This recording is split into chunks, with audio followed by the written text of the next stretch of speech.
Hello, I am roaringbug and welcome to my Sims 4 speed build. Today I am building the Halloween Victorian. So this house is built for the spirit of Halloween and it is mainly black and red. And if you like this house, you can get off the gallery at roaringbug, and if you like my video, please like, subscribe, or leave me a comment. And if you want to reach me, you can at my various social media platforms listed in my video description.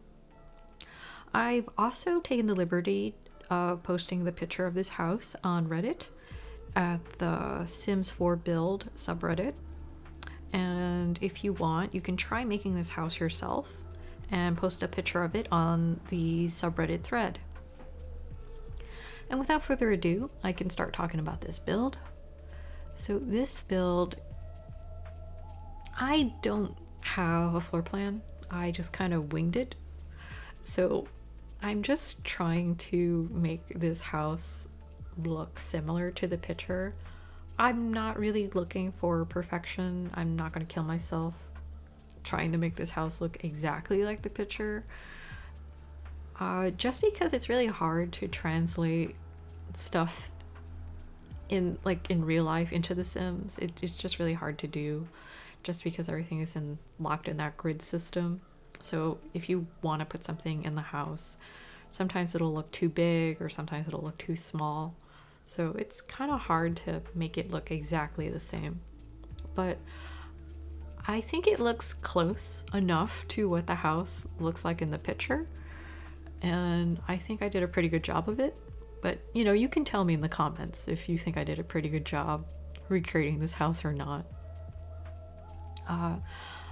This house isn't base game only. It uses a lot of packs, primarily the vampire pack, which I think is appropriate for the Halloween season.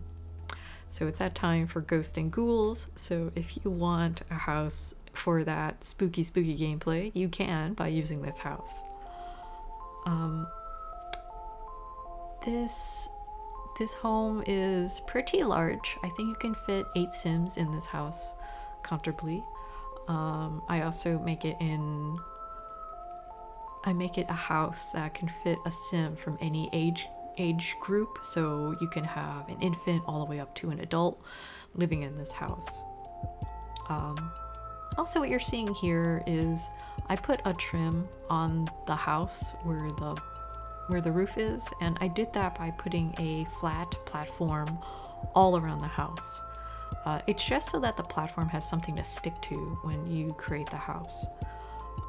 The bit of trouble I had with this house is I had trouble putting a roof piece around the enclosure of that attic space. You see that attic space is completely surrounded by roof pieces, but it was really hard for me to put a roof piece on the corners. And that's because I just didn't have enough clearance. Usually you would leave at least 2 tile spaces on either side of that roof attic space that's going to be covered, but I didn't in this occasion because it's just an irregular shape. So what I ended up doing is kind of poofing out a 4-sided roof piece, and eventually you'll see me do that, but it's going to take me some time to figure that out in this video. It actually took me a long time to figure that out, how to do it, because there's a lot of editing that I cut out. You're just seeing some of the struggles I went through, and I'm going to tell you, the struggle be real. Roofing is probably the hardest thing to do in The Sims. Like, you can see it right now, like how many roof pieces I'm using in order to roof this thing. And I just went through a whole bunch of different trial and error to try and figure out how to put this roof together. And there. Okay, so that is what I ended up doing. This poofed out roof piece is what I ended up doing for this corner edges, because I just couldn't figure out how to make that work. I could have made everything a little bit bigger, but I'm kind of restricted with the size of the lot. I didn't want to go to a bigger lot. I wanted to stick to the 30 by 20 lot because it's just the most available lot size in The Sims 4.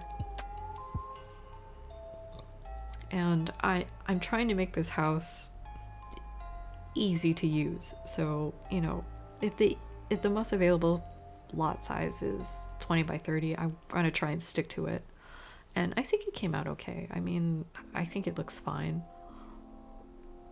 And like I said, I think it's very dramatic how black this house is. And I don't think I've done a red roof on a house outside of a Spanish style house before.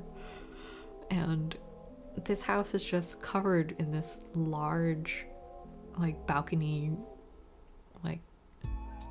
porch. And, you know, I think it looks really dramatic and nice. And, you know, I think it's got that, like, creepy Victorian look.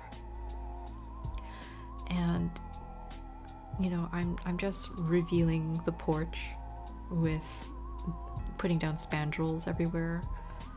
It's a lot of porch, but I like it because it actually has, like, a lot of drama. And I'm just keeping everything black. Oh, and this is when I realized that when you have a roof touch the wall on the attic space, it's because it's registering it as outside. So what I ended up doing is I held the shift key and I pulled the edge of the roof piece, the overhang edge, and I just pulled it in so that it would cover the space. And now I'm just using these Strangerville windows because they were the only ones that came in this rich color red. Everything else wasn't really hitting the right notes. Like, there are some red windows but in base game, but they are the ones with the shutters. And I didn't want to do a window with shutters. I wanted to have, like, a really crisp looking Victorian house. So I ended up using this Strangerville windows here. But if you don't have all the packs and you don't have Strangerville, I actually have a lot of Victorian only, like, I have Victorian base game only houses, and I have a lot of speed builds on them. So if you want, you can check out my channel and you can see all of my other speed build videos of my Victorian houses. I have about, like, over 10 videos on base game Victorian houses, but I think I have, like, over 15 on the gallery. So you can take your pick on a Victorian house of your choosing. They're all in different styles and a variety of colors. I started doing a whole bunch of Victorian houses because the gallery filter isn't really that great, and I just wanted to showcase that you can make a really good house just with base game. And it's kind of a challenge to do a house with pack restrictions. So again, I'm just putting together what this house is, and I use this spandrel here from Growing Together just because I like the little detail that has a little space in between the pillars. It's not just one pillar, it's actually like 4 pillars together in order to make one. And it's just that little bit of detail that I think looks really nice. I don't know if it leaned too much into the craftsman style, because that's what the original style is for those pillars, but I thought it had a more heftier look to it that I think was appropriate for the build. And I put down this stairs on the right side of the house. The original picture is much more dramatic, like the staircase kind of just fans out and kind of spins over into the front of the house. But that is not something I can recreate in The Sims. So I'm left with just this plain stairway. Oh, and these roof pieces are so finicky. If you don't place them right, they just end up jumping above where you want to put them, and then you have to try all over again.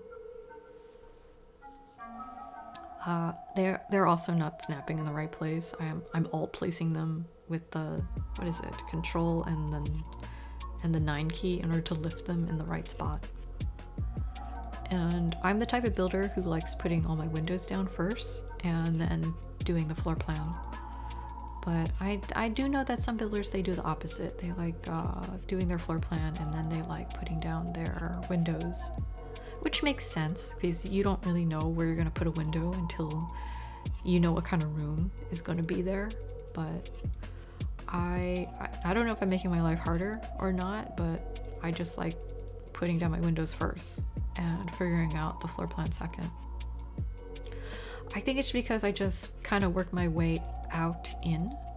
So I try to do most of my landscaping and design work first, and then I go into the house and I kind of work my way from the bottom up. So I kind of do the first floor and I just work my way up to the different floors in the house. Oh, and I use this red Japanese maple tree from the Snowy Escape pack. I just thought it looked more autumn-like to have a tree that's already red. I mean, that's a tree that's going to be red all year round, so I thought it looked nice. Also, it complements the red and black color of this house, which I thought was nice. And now I'm just putting down some porch lights, so this house will be lit properly at night.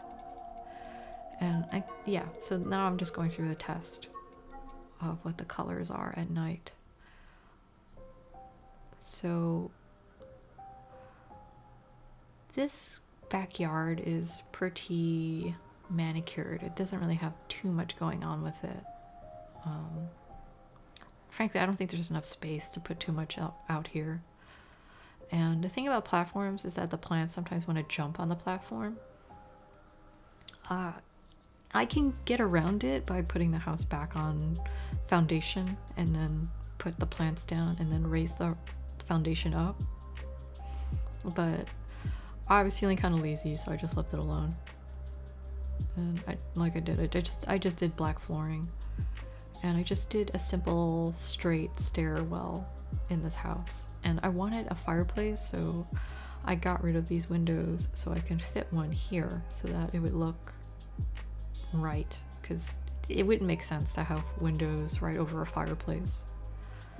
I've seen some fancy Victorian houses where they had a window over a fireplace, and the fireplace kind of like inside the structure, inside the wall, it's split around the window, which in my opinion is a lot of trouble just to put a window over a fireplace. But you know, it is doable. It's just not, in my opinion, very feasible. And this house has a lot of base game. Like that kitchen, all those appliances are basically base game. I think only like, yeah, I think everything in that kitchen is base game. The only thing that isn't is just the lighting. But the most predominant pack that I used is the vampire pack. And you can tell, like the chairs and the wallpaper. Like that wallpaper has like tiny little bats all on it. It's cute. I think it's really cute.